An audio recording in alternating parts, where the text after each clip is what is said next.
Hello दोस्तों, स्वागत है आपका हमारे चैनल में जिसका नाम है एमसीक्यू विद आशीष।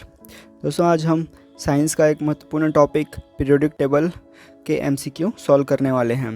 ये साइंस का एमसीक्यू क्लास 8 होने वाला है। इससे पहले 7 क्लासेस आ चुकी हैं अलग अलग टॉपिक्स के ऊपर। अगर आपने अभी तक वो वीडियोस नहीं देखी हैं तो आप डिस्क्रिप्शन के लिंक से जाकर देख सकते हैं या फिर चैनल पे विज़िट कर सकते हैं। ठीक है, हम लोग प्रयोगशाला परीक्षा में जो 60 नंबर के साइंस के क्वेश्चंस आने वाले हैं उसकी तैयारी कर रहे हैं। ठीक है, अगर आप भी इसी में आगे बढ़ना चाहते हैं तो कंप्लीट देखिए वीडियो को और मेरे चैनल को सब्सक्राइब कर लीजिए, क्योंकि मैं छत्तीसगढ़ में होने वाले सारे जो है सीजी व्यापम के एग्ज़ाम्स के लिए वीडियोस लाते रहता हूँ। ठीक है, चाहे आप साइंस की हो, इंग्लिश ग्रामर हो, हिंदी ग्रामर हो, छत्तीसगढ़ जीके हो, मैथ्स हो, सारी चीज़ों के ऊपर आपको क्वेश्चंस मिलेंगे यहाँ पे। ठीक है, तो आगे बढ़ते हैं। चैनल को सब्सक्राइब नहीं किया है, सब्सक्राइब कर दीजिए और वीडियो को कंप्लीट देखिएगा। फर्स्ट क्वेश्चन है हमारा आज का क्वेश्चन कम्प्लीटली पीरियोडिक टेबल आवर्त सारणी के ऊपर है।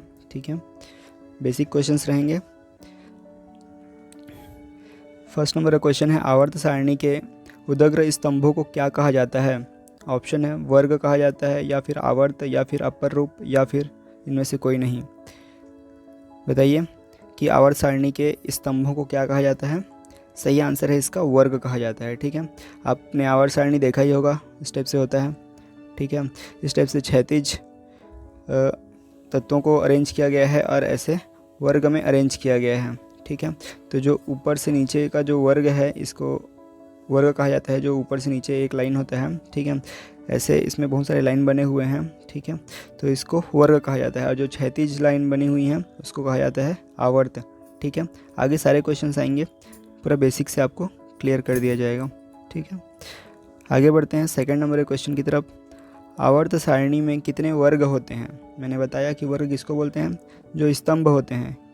ठीक है, तो कितने स्तंभ होते हैं पूछ रहा है, कितने वर्ग होते हैं या कितने स्तंभ होते हैं आवर्त सारणी में? ऑप्शन हमारे पास 8 होते हैं, 7 होते हैं, 9 या फिर 18। तो सही आंसर इसका क्या है? इसका सही आंसर है टोटल 18 वर्ग होते हैं। ठीक है, आवर्त सारणी जो बनी हुई होती है उसमें टोटल 18 वर्ग होते हैं। क्लियर है? इस टाइप से ऊपर से नीचे ऐसे गिनते जाएंगे, यहाँ पर 1 2 3 4 5 ऐसे टोटल जाते जाएंगे, 18 ठो वर्ग आपको मिलेगा। क्लियर है?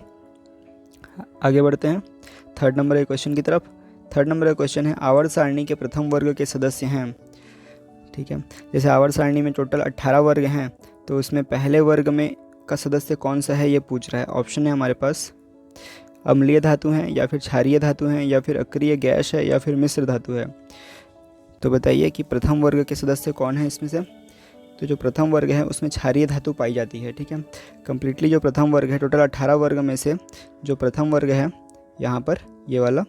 ठीक है, तो ये जो प्रथम वर्ग कहलाता है और इसमें जो पाए जाने वाले जो तत्व हैं वो क्षारीय धातु हैं। क्लियर है? आगे बढ़ते हैं। क्षारीय धातु जैसे एग्जाम्पल में सोडियम है उसमें। क्लियर है? और क्या है, हाइड्रोजन तो अपवाद है, हाइड्रोजन को नहीं गिनते।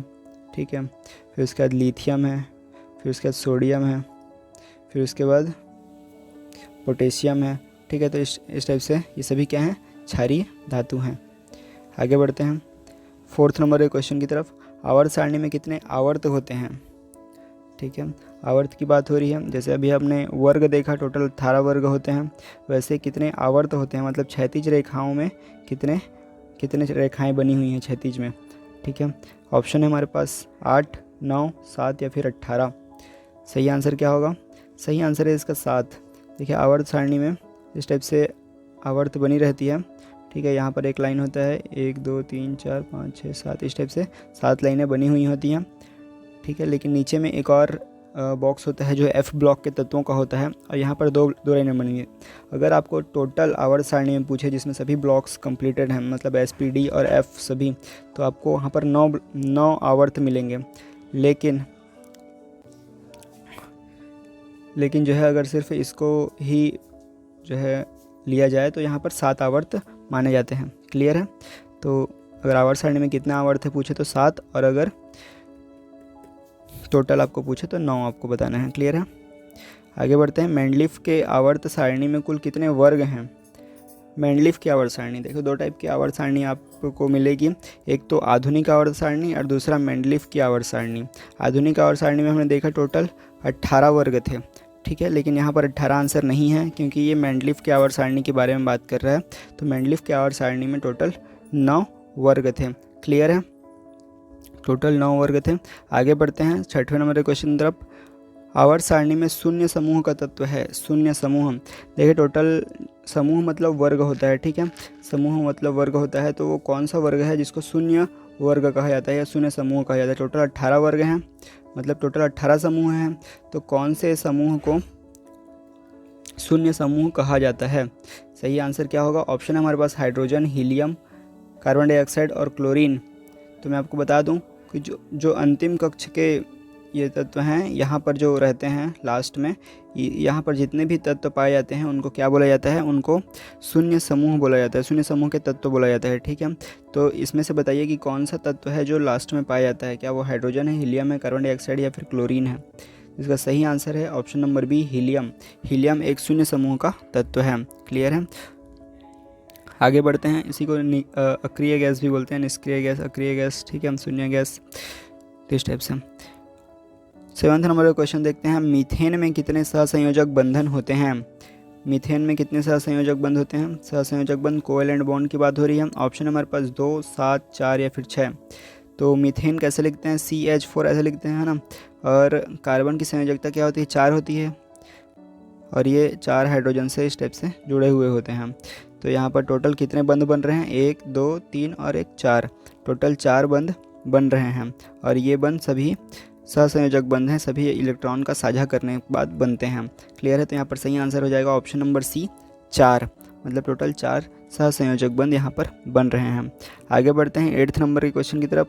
आधुनिक आवर्त सारणी में तत्वों के वर्गीकरण का आधार है। ऑप्शन हमारे पास परमाणु आयतन, परमाणु घनत्व, परमाणु द्रव्यमान या फिर परमाणु संख्या। तो सही आंसर हो जाएगा इसका ऑप्शन नंबर डी, परमाणु संख्या। आधुनिक आवर्त सारणी में तत्वों का जो वर्गीकरण का आधार है वो परमाणु संख्या है। परमाणु संख्या के आधार पर आधुनिक आवर्त सारणी को बनाया गया है। क्लियर है, 9वें नंबर का क्वेश्चन देखते हैं। अमोनिया के अणु में नाइट्रोजन एवं हाइड्रोजन के परमाणुओं की संख्या का अनुपात है 2:1, 1:2, 1:3 या फिर 3:1। तो बताइए अमोनिया का अणु में, अमोनिया कैसे, उसका फार्मूला सूत्र क्या होता है, NH3। ये अमोनिया का फार्मूला होता है, मतलब 1 नाइट्रोजन और 3 टाइम्स हाइड्रोजन, ठीक है, 1, 2 और 3। तो इस टाइप से ये बंध बनाता है। क्लियर है, क्योंकि इसकी संयोजकता 3 होती है और हाइड्रोजन की 1 होती है, तो इस टाइप से ये बंध बनाता है, ठीक है, ऐसा करके। क्लियर है, तो इस टाइप से 1:3 का अनुपात होता है। क्लियर है, 1 नाइट्रोजन और 3 हाइड्रोजन। तो सही आंसर क्या हो जाएगा इसका, सही आंसर हो जाएगा ऑप्शन नंबर सी, 1:3। क्लियर है, आगे बढ़ते हैं 10वें नंबर के क्वेश्चन की तरफ। लोहे की परमाणु संख्या है, लोहे की परमाणु संख्या क्या होती है, 23, 26, 25 या फिर 24। देखिए आपको आवर्त सारणी के लगभग ऊपर के 30 जो तत्व हैं उनका परमाणु संख्या लाइन से याद करना होगा। जैसे सबसे पहले hydrogen, helium, lithium, beryllium, boron, carbon, nitrogen, oxygen, fluorine, neon, sodium, magnesium, aluminium, silicon, phosphorus, sulphur, chlorine, argon, potassium, calcium, scandium, titanium, vanadium, ठीक है, chromium, manganese, ferrous, cobalt, nickel, copper, zinc. ये टोटल 30 हैं। तो आपको वहाँ पर बीच में मिला फेरस, फेरस को ही बोला जाता है लोहा, आयरन, ठीक है, और फेरस कहाँ पर आया, 26 नंबर में आया, ठीक है। तो यहाँ पर हमको पता चल गया कि 26 परमाणु क्रमांक किसका होता है, फेरस का होता है, जिसको लोहा बोला जाता है, आयरन, ठीक है। आगे बढ़ते हैं 11वें नंबर के क्वेश्चन की तरफ। आधुनिक आवर्त सारणी में आज तक ज्ञात तत्व हैं, ठीक है, आधुनिक आवर्त सारणी जो है उसमें आज तक टोटल कितने तत्व ज्ञात हो चुके हैं। ऑप्शन हमारे पास 112, 114, 102 और 141। सही आंसर क्या होगा, सही आंसर वैसे ऑप्शन में भी नहीं है, इसका सही आंसर होगा 118, ठीक है। टोटल 118 तत्व अभी तक पाए जा चुके हैं, तो इसको आप ठीक कर लीजिएगा, 118, ठीक है। आधुनिक आवर्त सारणी में आज तक टोटल ज्ञात तत्व हैं 118, ठीक है। आज क्लास ये वाला क्वेश्चन देख लेते हैं। मेंडलीफ आवर्त सारणी में तत्वों के वर्गीकरण का आधार है। मेंडलीफ आवर्त सारणी की बात हो रही है, आधुनिक आवर्त सारणी की हमने बात कर ली है कि वो परमाणु संख्या के आधार पर उसको बनाया गया है, लेकिन मेंडलीफ के आवर्त सारणी पर कौन सा आधार से बनाया गया है। ऑप्शन है परमाणु द्रव्यमान, परमाणु संख्या, परमाणु आयतन या फिर परमाणु भार। तो जो मेंडलीफ की आवर्त सारणी है उसमें तत्वों को परमाणु द्रव्यमान के आधार पर वर्गीकृत किया गया है। किसके आधार पर? परमाणु द्रव्यमान के आधार पर। क्लियर है? आगे देखते हैं 13 नंबर का क्वेश्चन। ओजोन के एक अणु में ऑक्सीजन के परमाणुओं की संख्या होती है। ओजोन का एक अणु में कितने ऑक्सीजन होते हैं पूछ रहा है। ऑप्शन है 1, 2, 3 या फिर 4। ओजोन का फॉर्मूला क्या होता है? ओजोन को कैसे लिखते हैं? O3 ओजोन का फॉर्मूला होता है। इसमें ऑक्सीजन के कितने परमाणु हैं? 1, 2 और 3।